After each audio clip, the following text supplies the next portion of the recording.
Hello friends, exercise 1.1 करेंगे इस video में। फर्स्ट क्वेश्चन है, is zero a rational number? क्या जीरो एक रैशनल नंबर है? Can you write it in the form P by Q? क्या आप इसको पी बाई क्यू की फॉर्म में लिख सकते हो? Where P and Q are integers, जहां पे पी और क्यू इंटीजर होंगे, and Q is not is equal to zero, और क्यू जीरो के बराबर नहीं होगा। सबसे पहली बात तो यही है कि जीरो एक रैशनल नंबर है, ये आपसे क्वेश्चन पूछा है। तो जीरो एक रैशनल नंबर है और इसे हम p बाई क्यू की फॉर्म में भी लिख सकते हैं। तो जीरो रैशनल नंबर है, इसका आंसर तो है यस। और इसे p बाई क्यू की फॉर्म में हम इस तरह से लिखेंगे, ऐसे जीरो के डिवाइड में हम कोई भी नंबर लगा दे, 0/1 तो ये भी जीरो के बराबर ही होता है, 0/2 ये भी जीरो के ही बराबर होता है। नीचे में आपका जीरो नहीं होना चाहिए। जैसे कोई नंबर है 2, अगर इसमें नीचे जीरो लगा दिया ना तो फिर ये नंबर जो है नॉट डिफाइंड होता है। अकेला जीरो रैशनल नंबर होता है और इसको हम p बाई क्यू की फॉर्म में लिख सकते हैं। जीरो के नीचे कोई भी नंबर आप लगा दीजिए, कोई भी इंटीजर आप लगा दीजिए, वो जीरो ही होता है। अगर जीरो के नीचे मैं कोई नेगेटिव का नंबर लगा देता हूं तो भी ये हमको जीरो ही देगा। ये था फर्स्ट क्वेश्चन। अब आते हैं सेकंड क्वेश्चन के ऊपर। Find 6 rational numbers between 3 and 4। आपको जब भी कोई दो नंबर दिए हों और उनके बीच में आपसे कुछ रैशनल नंबर्स पूछे जाएं, तो सबसे पहले तो इसको आप p बाई क्यू की फॉर्म में लिख लीजिए। ये जो दो नंबर हैं, जैसे ये 3 है तो इसको मैं 3/1 लिख सकता हूं। ये 4 है, इसे मैं 4/1 लिख सकता हूं। मेरे को इसके बीच में 6 रैशनल नंबर्स निकालने हैं। आपसे 6 पूछ सकता है, आपसे 10 पूछ सकता है, आपसे 20 पूछ सकता है। आप कितने भी रैशनल नंबर्स निकाल सकते हो दो नंबर्स के बीच में। वैसे अगर आप देखोगे तो 3 और 4 के बीच में आपको कोई भी नंबर दिखाई नहीं देगा, लेकिन इसके बीच में बहुत सारे नंबर्स हैं, फ्रैक्शन नंबर्स हैं जो अपॉन में आएंगे, डेसिमल में आएंगे। वहां से हम कितने भी नंबर्स, इनफाइनाइटली मैनी नंबर्स हम इसके बीच में निकाल सकते हैं। तरीका क्या होगा, ये जो डिनोमिनेटर है आपका, आप इसे थोड़ा सा बढ़ा लीजिए।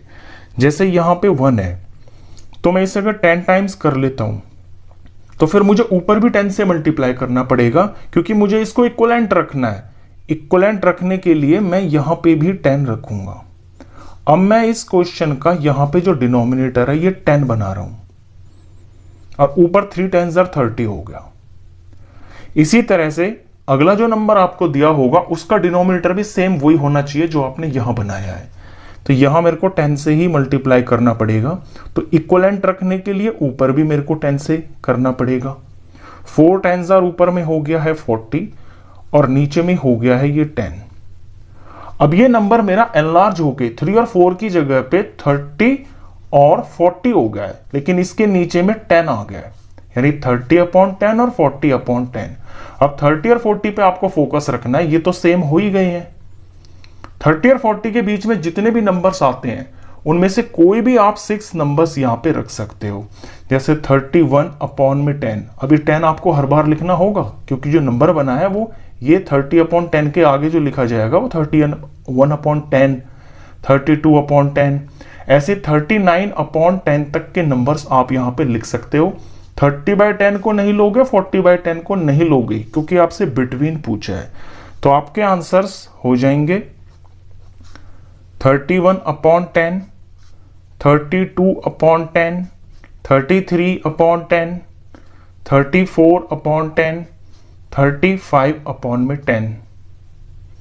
5 हो गए, एक और लिख देते हैं 36/10।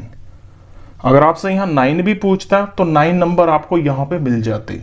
लेकिन क्या होता अगर इससे भी ज्यादा आपसे पूछ लिए जाते, तो फिर आप इस डिनोमिनेटर को यहां पे थोड़ा और बढ़ा देते।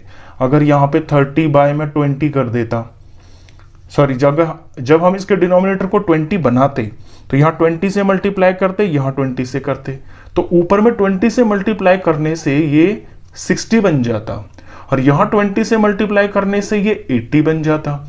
तो फिर 60/20 के और 80/20 के बीच में आप 18 नंबर या 19 नंबर आराम से निकाल देते। ये था आपका क्वेश्चन नंबर 2। इसी तरह का क्वेश्चन नंबर 3 है, वो भी सेम इसी तरह का है। क्वेश्चन में पूछा है find 5 rational numbers between 3/5 and 4/5। अब ये नंबर्स हैं मेरे 3/5, दूसरा है 4/5। अभी ऑलरेडी यहां p/q की फॉर्म में लिखा हुआ है, लेकिन गौर करें तो ये है 3/5 और ये है 4/5। अब डिनोमिनेटर्स इनके सेम हैं ऑलरेडी, लेकिन ऊपर जो नंबर 3 और 4 है इसके बीच में मेरे को कोई भी नंबर दिखाई नहीं दे रहा। लेकिन अगर मैं इसको थोड़ा बढ़ा लेता हूं नंबर को, डिनोमिनेटर को जब मैं बड़ा करूंगा तो उसी के हिसाब से मेरा न्यूमरेटर भी बड़ा हो जाएगा, उसके अंदर मेरे को नंबर्स मिल जाएंगे। तो इसे मैं थोड़ा बड़ा कर लेता हूं, मैं सीधा इसको 10 से मल्टीप्लाई कर लेता हूं। आप अपनी जरूरत के हिसाब से कम से भी कर सकते हैं, ज्यादा से भी कर सकते हैं। अब मैं सीधा जब इसे 10 से मल्टीप्लाई करता हूं ऊपर नीचे, तो ऊपर तो हो जाएगा 30 और नीचे हो जाएगा ये 50। ऐसे अब मेरे को नीचे यहां भी 50 ही डिनोमिनेटर चाहिए, तो यहां 50 डिनोमिनेटर होने के लिए मुझे यहां 10 से ही मल्टीप्लाई करना पड़ेगा, और इसको इक्विवेलेंट रखने के लिए ऊपर में भी 10 से ही करना पड़ेगा। तो 4 टाइम्स हो गया है 40। अब नंबर मेरा 30/50 और 40/50 बन गया है। अब 30/50 और 40/50 के बीच में नंबर्स आएंगे 31/50, 32/50 से लेकर 39/50 तक के। ये 9 नंबर आ जाएंगे आपके। इनमें से आप कोई भी 5 नंबर अपने आंसर में लिख दीजिए। तो हम आंसर में लिख देते हैं 31/50, 32/50, 33/50, 34/50 और 35/50। आप इसे 10 से ना लेके अगर आप इसको 5 से भी लेते तो देखिए क्या आंसर आता। यहां पे 5 5 25 आ जाता और यहां पे 5 4 20 आ जाता। मैं जस्ट करके बता रहा हूं आपको, आप कैसे भी कर सकते हो। आपको तो ये देखना है कि आपकी रिक्वायरमेंट कहां पूरी हो रही है। इसी में थोड़ा सा और देख लीजिए, ये 3/5 है, ये 4/5 है। अगर मैं इसको 5 से मल्टीप्लाई करता तो ऊपर आता 15 और नीचे आता 25। तो यहां भी 5 से करना पड़ता फिर मेरे को, क्योंकि डिनोमिनेटर सेम चाहिए। तो यहां 5 से करते तो ये आता 20। अब यहां 15/25 और 20/25 के बीच में नंबर्स आ रहे हैं 16/25, 17/25, 18, 19। तो ये नंबर आपके सिर्फ 4 ही नंबर आ रहे हैं, तो ये तो छोटा पड़ गया, इसलिए आप 5 से फिर बड़ा ले लीजिए। आप सीधा 10 से ले लोगे तो फिर कोई टेंशन ही नहीं रहेगी, आपको बहुत सारे नंबर मिल जाएंगे। तो मुझे 10 से करना भी आसान लगता है और मेरे नंबर भी आराम से आ जाते हैं। तो ये आपके ऊपर है कि आप यहां पे क्या ले रहे हो, बस आपकी रिक्वायरमेंट पूरी हो जानी चाहिए। ये था क्वेश्चन नंबर 3। अब करते हैं हम क्वेश्चन नंबर 4। क्वेश्चन 4 में है state whether the following statements are true और फॉल्स। यहां पे कुछ स्टेटमेंट्स दे रखी हैं और आपसे पूछा है बताइए कि ये स्टेटमेंट्स में कौन ट्रू है और कौन फॉल्स है। Give reasons for your answers, अपने आंसर्स का रीजन भी दीजिए। फर्स्ट क्वेश्चन है every natural number is a whole number. क्या हर नेचुरल नंबर एक होल नंबर होता है? अब नेचुरल नंबर स्टार्ट होते हैं 1 से, काउंटिंग नंबर भी इन्हें बोलते हैं। 1 2 3 4 अप टू जहां तक भी गिनती जाती है।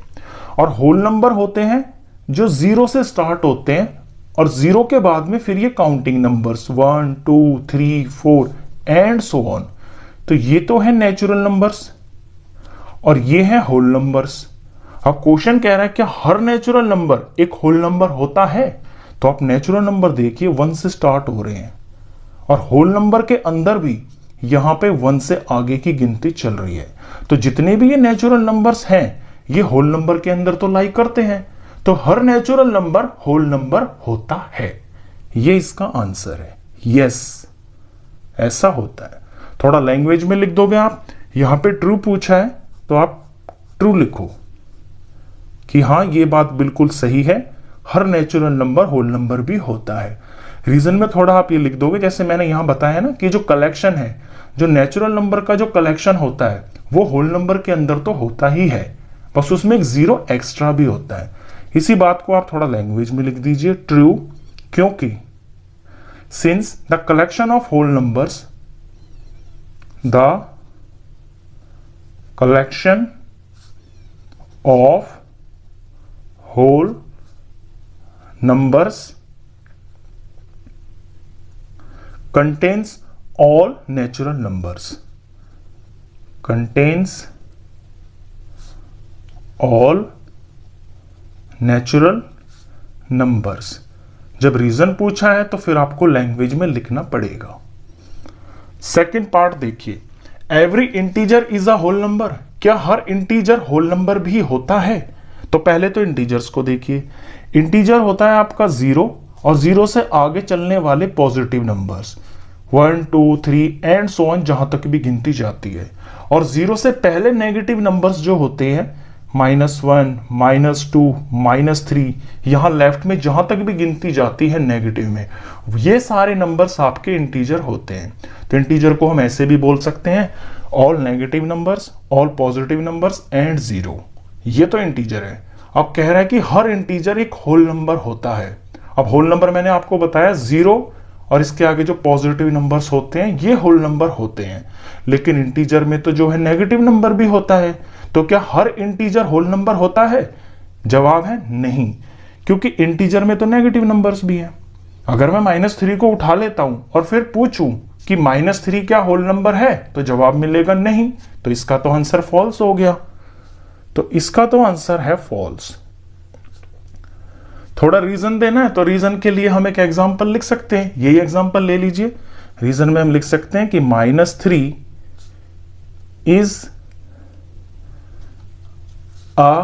is an integer but not a whole number। अब आते हैं थर्ड पार्ट पे। Every rational number is a whole number. क्या हर रैशनल नंबर एक होल नंबर होता है? अब रैशनल नंबर देख लीजिए। रैशनल नंबर वो होते हैं जिन्हें हम p/q की फॉर्म में लिख सकते हैं। ये होते हैं रैशनल नंबर्स। क्या हर रैशनल नंबर होल नंबर होता है? अगर मैं कोई एक नंबर लिख लूं, 5/6 लिख लेता हूं, तो ये मेरा रैशनल नंबर तो है, लेकिन ये होल नंबर नहीं है, क्योंकि होल नंबर के नीचे जो है ना आपका कोई और नंबर नहीं हो सकता। अगर मैं यहां पे 4/1 लिखता हूं तो ये रैशनल नंबर है और ये होल नंबर भी है, क्योंकि 4/1 जो ना अल्टीमेटली 4 ही होता है। लेकिन 5/6 एक रैशनल नंबर है, लेकिन ये होल नंबर नहीं है, क्योंकि इसके नीचे एक नंबर 6 आ रहा है 1 से अलग। तो हर रैशनल नंबर होल नंबर नहीं होता है। तो इसका आंसर होगा फॉल्स। ऐसे ही आप एग्जांपल दे दीजिए। For example 5/6 is a rational number but not a whole number। 5/6 is a rational number but not a whole number। ये लास्ट पार्ट था। क्वेश्चन खत्म।